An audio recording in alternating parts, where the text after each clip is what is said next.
I think a little bit of both. I think they had some good swings against Sensa tonight on pitches that weren't, properly located. If we reconstruct that first inning, I think the home run to Seager was a fastball, a little bit up out over the plate for him to hit the ball to left center. That had to be a little bit of a mistake. I think the Taylor home run was a breaking ball that didn't get down and away from it, stayed in the middle of the plate. I think the Betts home run on the 3-2 pitch was also elevated fastball that he hit to straightaway left. So I think the homers were just pitches that were up in the strike zone, up out over the plate. There were some hard hit outs. There were some pitches that I thought he really executed and got his outs, but they had good swings against him tonight. I don't think he made the pitches that he made in his last start consistently, especially with the breaking ball. So again, they got him tonight.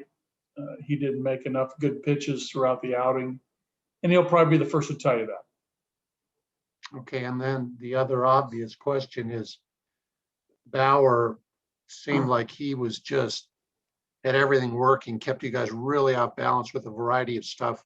What did you see from him? Yeah, again, I think that, in these two games, he's had our number. There's no doubt about that. I think the velocity was up a little bit today with the fastball, had a little bit more crispness to it. I thought his breaking balls were, again, very good, like they were in Denver. The hard cutter in the mid 80s. He had the bigger slider through a curveball. This fella can really spin the ball, and we saw that tonight. And I thought the fastball had a little more life to it too. So he was on again tonight. So in these two starts, he's had our number. Thank you, buddy. Thomas, go ahead. Buddy, in the second inning, he looked a little bit scattered in the beginning of it.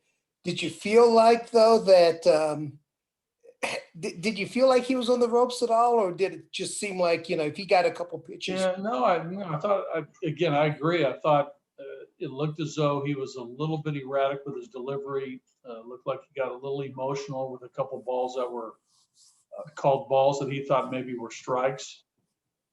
I don't know whether he was, I think he gets that way at times. So we had first and second no outs with Tapia. Tapia swung at a couple pitches out of the strike zone, which is not advised for any hitter. Tap's an aggressive hitter, as we know, but he swung over a breaking ball on the 2-strike pitch to strike out. That was an opportunity for us to get some momentum after the walk to Chuck, after the walk to Crone. We just didn't have many good at-bats after that. The Tapia at-bat, Josh's at-bat, and then Diaz's at-bat. That could have got us, some momentum, could have gave us a little life, but, he made some pitches, threw the breaking ball in there for strikes, and we couldn't solve him. Yeah, I think the Tapia at bat, he did attempt a bunt on the first strike, which I don't know if that was the best move at that point, but. Well, yeah, I think, again, I think he was trying to make something happen. Maybe the element of surprise for Tap, but, he did that on his own, maybe trying to lay down a bunt to, if he got the base hit, bases were loaded with no outs, worst case scenario, he advances the runners. But it looked to be a high fastball, which is a tough pitch to bunt when you're trying to drag bunt for a hit. Of course, you're down. You're down there in the third inning, and it seemed like Senzatela also didn't like some pitches. Do you think that affected his outing much, or? I don't think so. I think it's a critical pitch to Smith. I got to go look at it, but I think it was 3-0 at that time with 2 outs. They had a couple guys on base, and the 3-2 breaking ball looked to be a really good pitch that Sensa reacted to. For ball 4, that was, that looked to turn the inning a little bit. I don't know. I don't think it affected him. I mean, he's pretty tough mentally. Then Lux got the base hit up the middle to score a run to make it 4-0. And then we had the error to make it 5-0. But, that looked to be a pretty good pitch to Smith, but you really can't hang your hat on one pitch.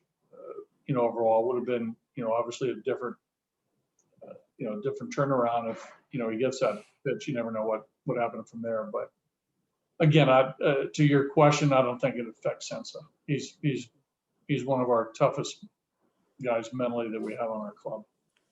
And finally, how much is this a kind of a call for mental toughness offensively? I mean, you've run into some good pitching the last 2 nights, but you have to expect to put some runs on the board. Well, you're right. We got to swing the bats a little better. I think that as a group, we've talked about that. I think on the pitching side, to get victories, to get on a nice little roll, you need your pitching staff, to have a number of guys pitching well, starters and relievers, to keep the oppositions from scoring runs.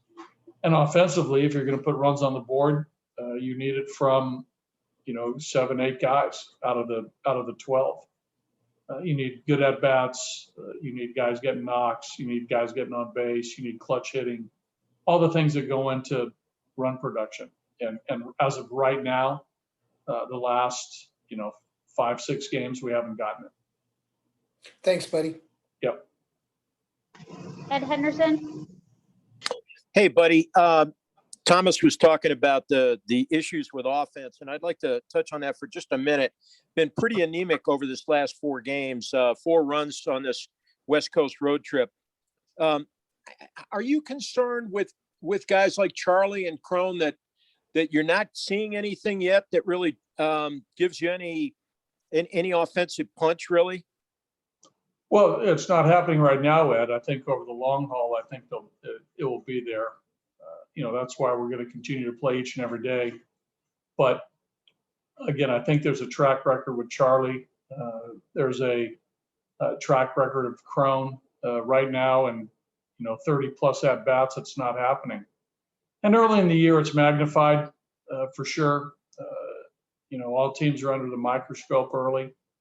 But to your point, you're right. You're correct. We have it's been really light the last 4 or 5 games. For us to, get victories and to supplement some, decent pitching that we've had from our starters, albeit not tonight, we got to score. We got to score. And buddy, one thing on a positive note tonight, we talked the other day about Ben Bowden, and certainly saw a nice, clean, crisp inning from him tonight. I thought Stevenson and Ben threw the ball well tonight. I thought Stevenson, Muncy got him with the bases empty home run on a fastball, but I thought his stuff was good. He had velocity with the fastball. I got to go look back and see the location of a lot of the fastballs, but they didn't have a lot of good swings against him. A good hard slider again, mixed in some changeups. Got nicked for the homer, but he gave us what he needed to give us. 2 innings, efficient innings. Pitch count was down. Ben had a clean inning. I thought he threw the ball better than he did in San Francisco. His last outing anyway, for sure. Fastball looked to be located. Threw a couple good changeups. So that was a good bounce back for Ben. Gave up the hard line drive to second from McKinstry. That's baseball, but overall, I thought Ben threw the ball fine. Thanks a lot, buddy. Larry. Yes, Bud, you talked about, Sensa being tough there, but that 3rd inning when he really thought he was out of the inning with that 1 pitch, which showed it was borderline, and then the error with Story, do you feel it was frustration on his part? Was that any reason that you then looked to take him out because then it was 5-0? I don't think he was frustrated. I think, he gets, like all players, you get a little emotional when, it's a little bit of a crisis and it's hot. That each pitch, hinges on, potential danger. But, I don't think it affected him, moving forward with any pitches that he made. I like the fact that he showed a little fire. He does that. I mean, he's a tough kid. He's a great competitor. The reason we took him out, his pitch count was elevated. He was that was a long third inning. He was bearing down close to 40 pitches, and probably I didn't want to risk any more pitches in that inning. That was probably going to be it for him anyway. If he would have had a little lesser pitch count in the previous two hitters, we probably would have sent him back out again in the fourth. But I didn't take him out for any reason other than where his pitches were and where he was probably going to end up as far as a pitch count in the totality tonight anyway.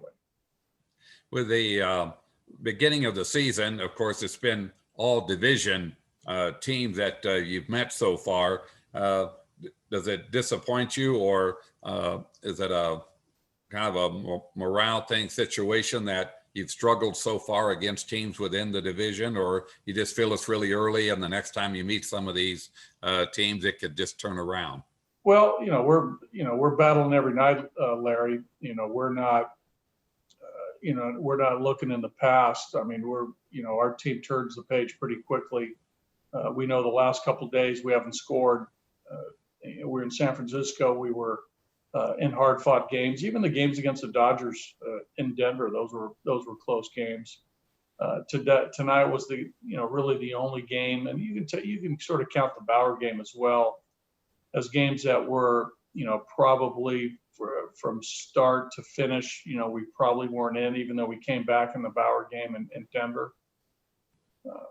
Our guys are battling. They turn the page. They'll be ready tomorrow to face the Dodgers and to face their pitcher May. Hopefully John can, go to the mound tomorrow and put up a bunch of zeros and keep us in the game. And hopefully we get the bats going. Okay.